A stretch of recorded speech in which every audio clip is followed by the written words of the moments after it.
Voici les clés du cours de biomatériaux. Clé numéro 1. La liaison céramo-métallique. Elle est assurée par deux types de liaisons.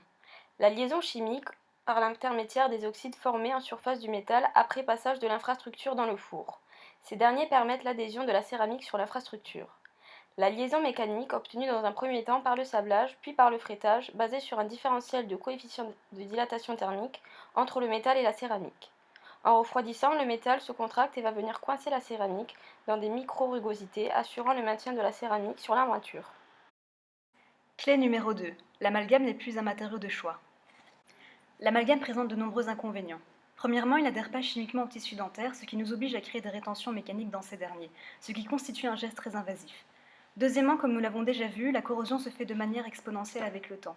Troisièmement, le coefficient de dilatation thermique de l'amalgame est supérieur à celui de la dent, ce qui implique que ce dernier se dilate plus rapidement par une augmentation de température et fragilise les tissus dentaires au risque de les fracturer avec le temps. Quatrièmement, l'amalgame est inesthétique. Cinquièmement, l'amalgame n'est pas biocompatible dû à la présence du mercure qui est un toxique neurologique, néphrologique et de l'appareil reproducteur. Enfin, le fluage correspondant à une déformation plastique irréversible et le crimping correspondant au gonflement d'amalgame constituent une problématique sur le long terme. Clé numéro 3. Pourquoi le déposer? Les inconvénients de l'amalgame surpassent les avantages, ce qui fait de lui un matériau dépassé. Il vaut mieux dès lors le déposer de façon préventive pour éviter la manifestation de ces gros inconvénients sur le long terme. Merci de votre attention.